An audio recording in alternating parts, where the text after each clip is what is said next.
In a previous video, we learned how to graph linear equations.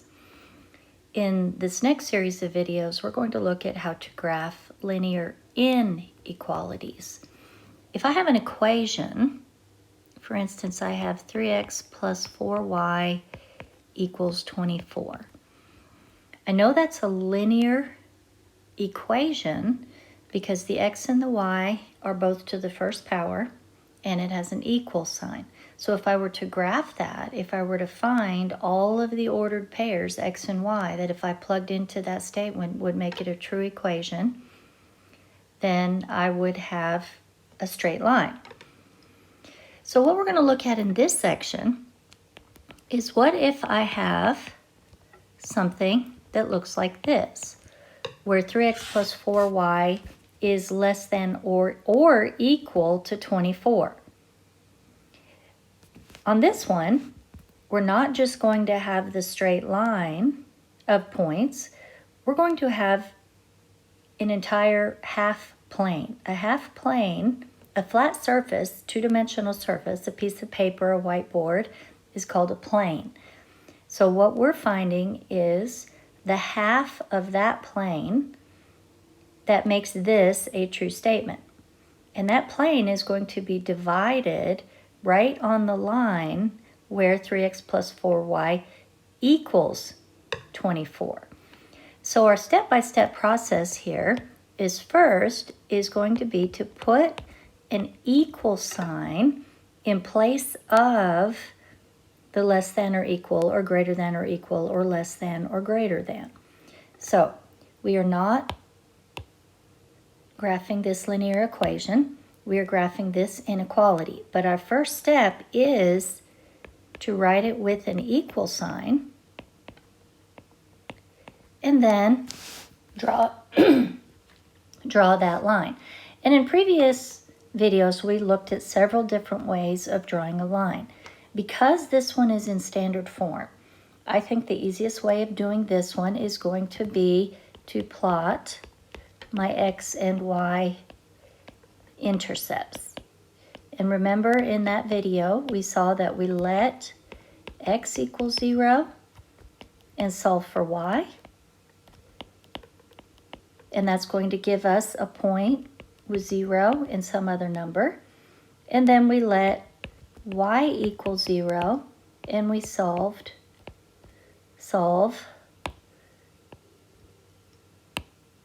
for X. And that's going to give us another point with Y is 0. And then we can plot those 2 points and draw the line. So our second step here is to graph the line. And we can use any one of our methods that we've learned to graph a line. So pause the video, graph that line, finding the X and Y intercepts, and then turn the video back on. All right, if we see that we let X equal 0,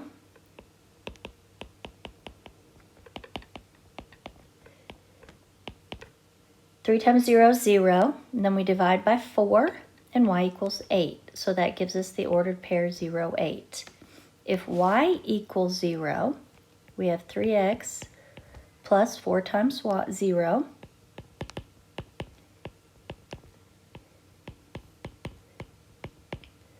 Okay, I made a mistake up here. 24 divided by 4 is not 8. It is 6. If you caught that, good job.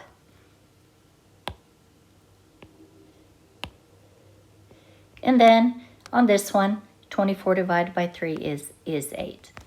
All right, so I'm going to graph that line. And notice that I have an equal sign here in my original inequality. If I have a greater than or a less than, a less than or greater than or equal, I use a solid line because I am including the line. The X's and Y's on the line make it a true statement.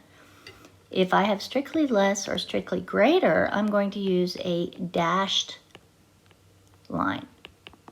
A dashed line. Because I'm getting infinitely close to that line, but I'm not including the points actually on the line. So I have the equal on this one, so I'm going to include that line.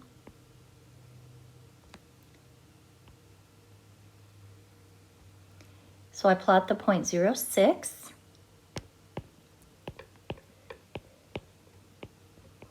And I plot the point 0.80.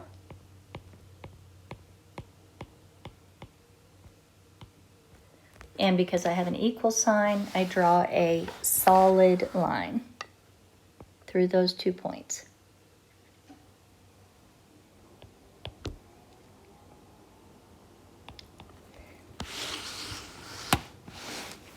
All right, now, if I think of this sheet of paper here, this piece of paper, as a plane, I've divided this plane into 2 halves, the piece over here and the piece over here. So I know that I need one of those 2 sides. All of the ordered pairs on one side or the other of that line make the original inequality, and I'm going to go ahead and rewrite that inequality here, a true statement. So I need to figure out which side makes this a true statement. So I'm going to use what is called a test point. A test point is just any point completely on one side or the other, not on the line, that I can use to test and see if it makes the inequality a true statement. An easy point to use is the ordered pair 0, 0. So I'm going to look at this point right here, 0, 0. This point doesn't have anything to do with my line, but it is a point that is definitely on this side of the inequality.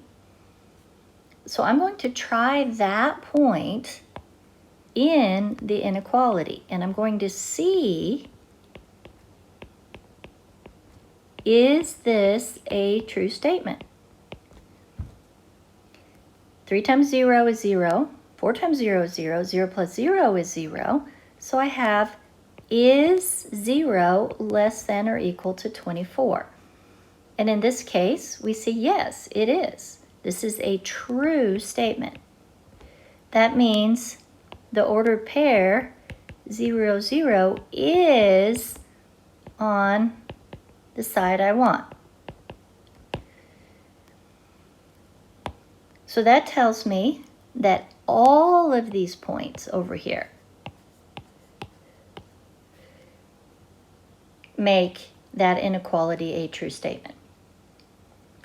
Now I don't have to worry about finding a test point that's on the correct side, because if I had had a false inequality, if 0 had not been less than or equal to 24, then that would tell me 0, 0 did not work.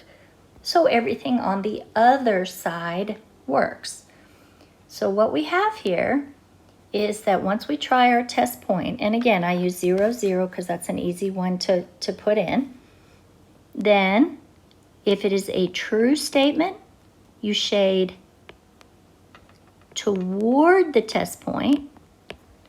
If it is a false statement, you shade away from the test point. And that always works, as long as the point is not on the line. Let's try another one. In this one, I'm going to write the inequality in a different form.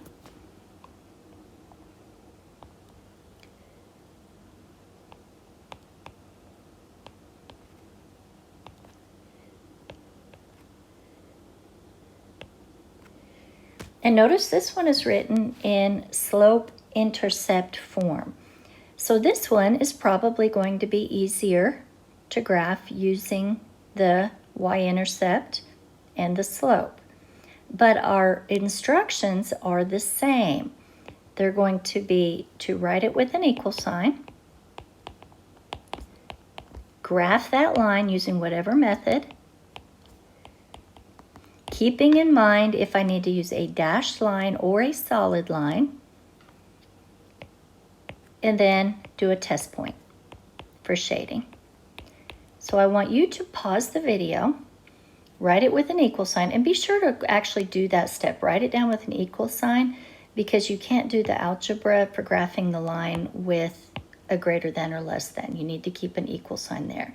Once you've found your information to graph the line, graph it, draw it, then do your test point and see which side to shade. You see if you can do this one.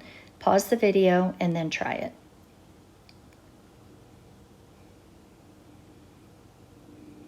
All right, so if we write y equals negative 2/3 x plus 5, that tells me my y-intercept is the 0.05 and my slope is negative 2/3.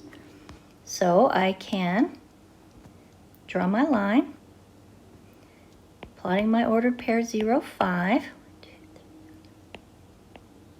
and then negative 2/3 means I go down 2. Remember, this is rise over run. So it goes down 2 and over 3. And I plot another point. And because I have a strictly less than, I am not including the line. I'm getting infinitely close to the line. So I use a dashed line. Then I can use my test point.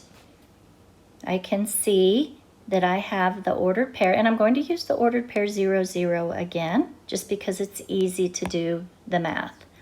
So I plug back into the original inequality, a 0 for the x and for the y. Oops, I don't need an equal there. And I have 0 is less than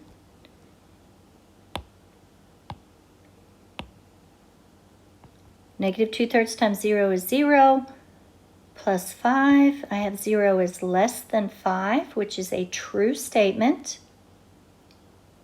So that tells me that I'm going toward the 0, 0. So I'm shading in this direction. In our next video, we're going to look at what if the origin, 0, 0, is on the line. How do I graph that? We'll look at that in our next video.